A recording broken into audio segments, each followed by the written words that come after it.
semoga sehat selalu teman-teman.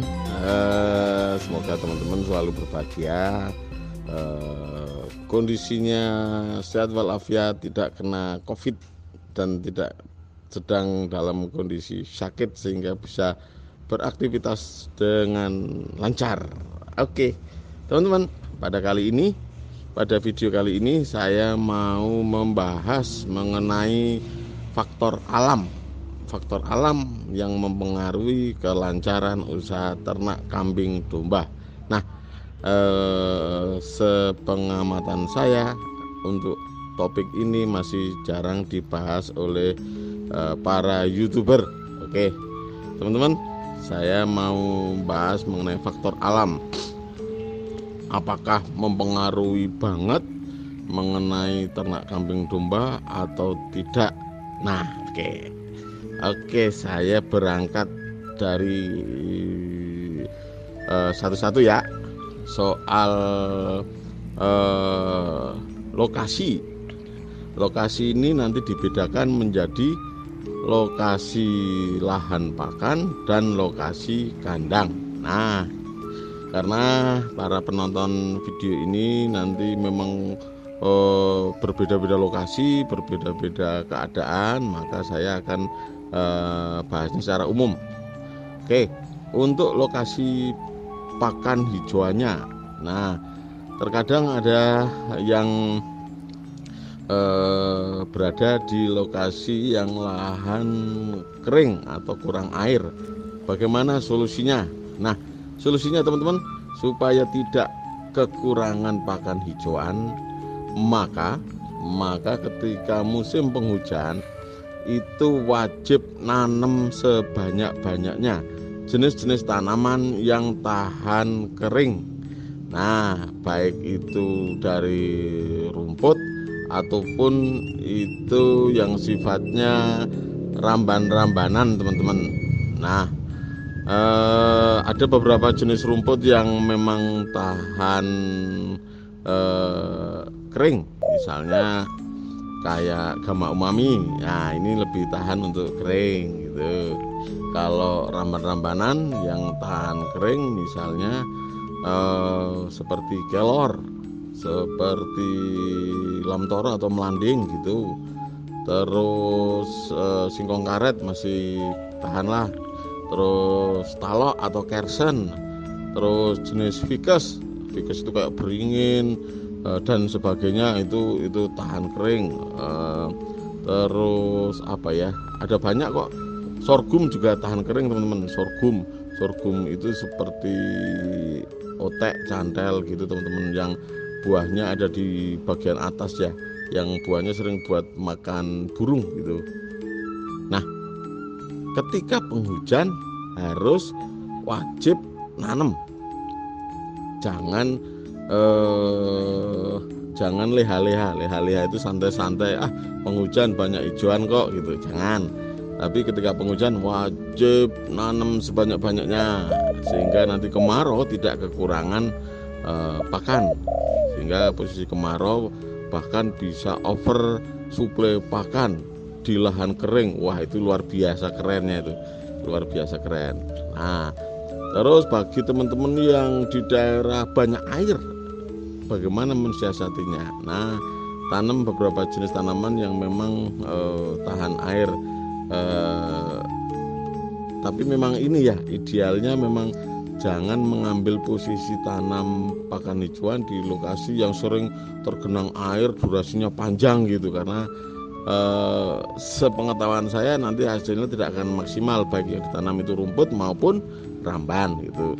Kalau memang misalnya mau nanam rumput di daerah persawahan yang banyak air, maka idealnya lahannya dibikin guludan itu dibikin bedengan gitu, teman-teman, supaya nanti tidak over air gitu. Nah, oke, ini dari pakan ya. Kenapa kok saya berangkat dari pakan dulu? Karena ini yang paling penting. Ini yang faktor penentu keberlangsungan ternak teman-teman semua.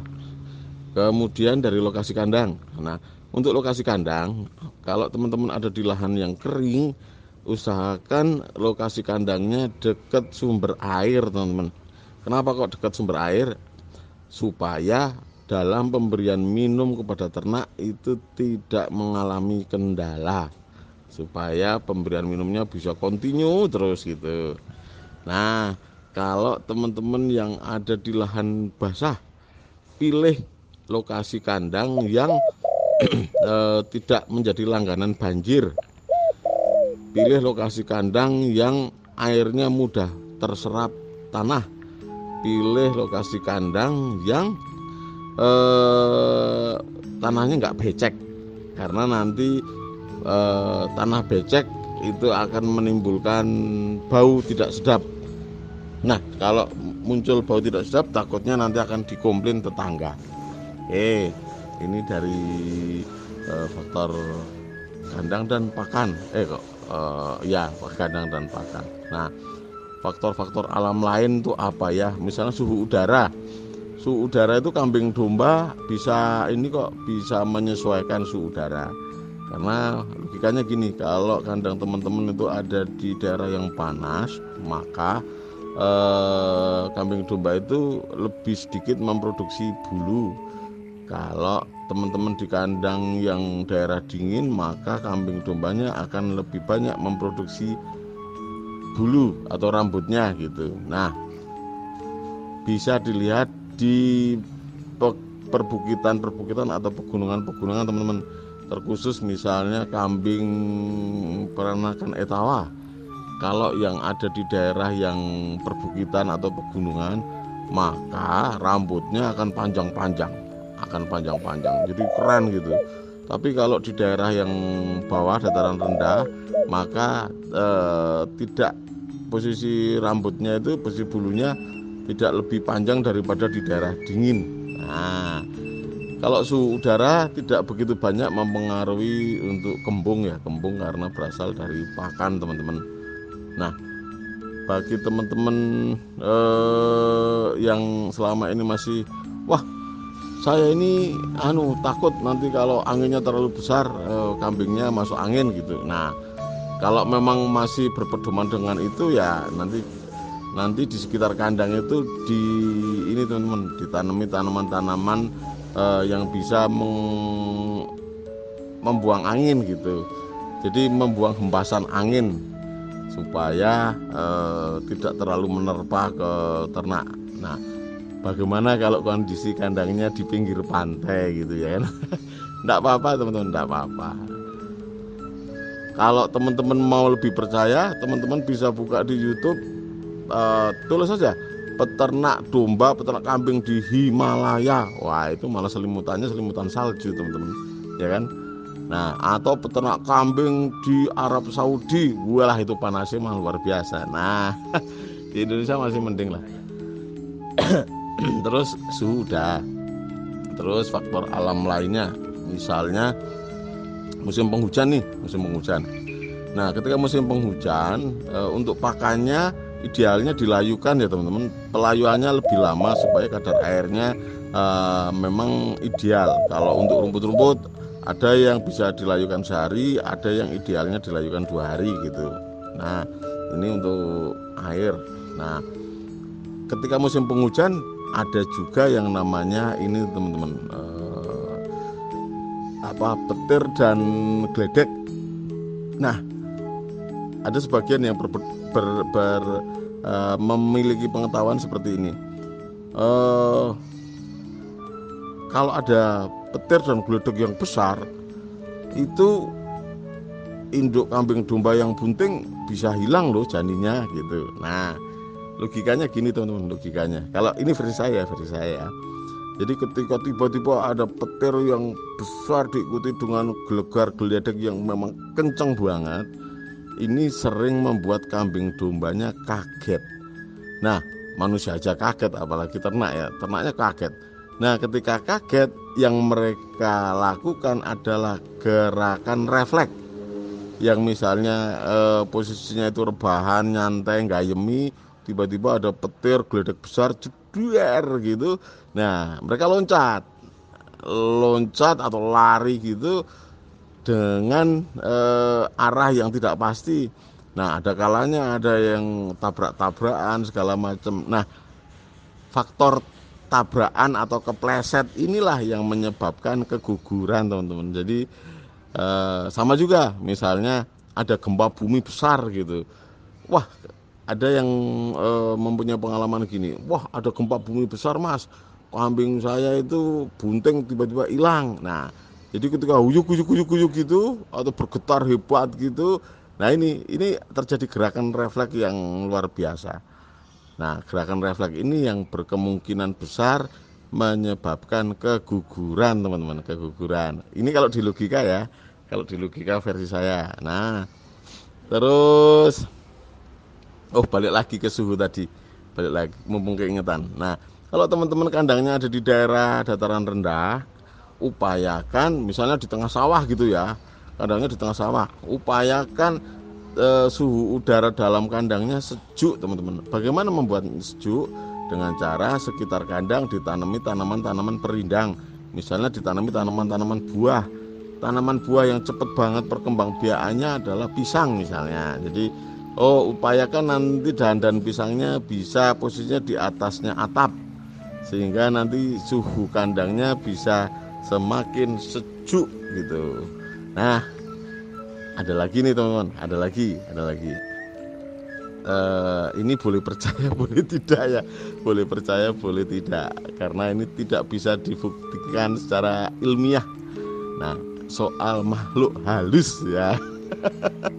Soal makhluk halus, apakah mempengaruhi atau tidak? Nah, karena gini ya teman-teman, kita ini kan hidup bersebelahan atau berdampingan lah dengan hal-hal yang seperti itu. Ini mohon maaf terkhusus mereka yang percaya ya.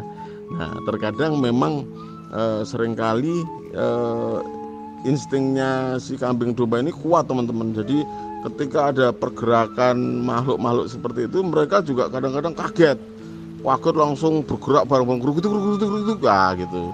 Saya beberapa kali ngalami seperti itu kok. Jadi ketika ada yang lewat tiba-tiba bangun semua gitu. Sebentar kemudian senyap lagi gitu. Ini sering kejadian kalau di kandang saya.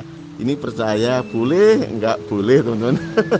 Karena ini memang tidak bisa dibuktikan secara ilmiah, mau di logika pun susah ya. Ada kasus kemarin, ada teman ternyata bukanya di pinggir sarean atau kuburan gitu. Nah, karena beliaunya memang masih berpegang ke adat Jawa, akhirnya syukuran dulu, motong ayam, terus sembayangan dulu dibagikan gitu ke warga sekitar, ya selamatan lah ceritanya, selamatan. Nah, akhirnya perjalanannya lancar. Sebelum selamatan ternyata ada aja kendala. Nah, ada aja lah teman-teman kalau soal ini, soalnya ini mau diomongin juga gimana, nggak diomongin juga ada beberapa kandang yang memang mengalami. Nah, apalagi ya teman-teman, yang faktor-faktor alam. Ini teman-teman, ada lagi nih teman-teman, soal sumber mata air. Nah, terkadang ada di area kandang itu ada titik airnya yang besar ya. Nah, ini memang seringkali hubungannya dengan medan magnet, teman-teman. Jadi kalau ada kambing domba yang ditempatkan posisi di atasnya sumber air besar itu, biasanya sering terganggu kesehatannya, teman-teman. Karena medan magnet yang dari bawah itu tadi ya, dari sumber airnya. Nah, di kandang saya ada. Jadi saya heran kenapa posisi di kandang ini selalu bermasalah kambing dombanya. Jadi berganti-ganti terus, ada aja lah masalahnya. Nah, saya iseng pas ada temen yang bisa ngetes mata air, nyari mata air gitu teman-teman. Terus saya minta tolong dong coba dicekin di situ ada sumber airnya enggak. Ketika dicek itu, wah ini sumber airnya gede banget gitu. Nah akhirnya gini teman-teman, akhirnya kandang itu saya bongkar, cuman saya jadikan gudang aja gitu.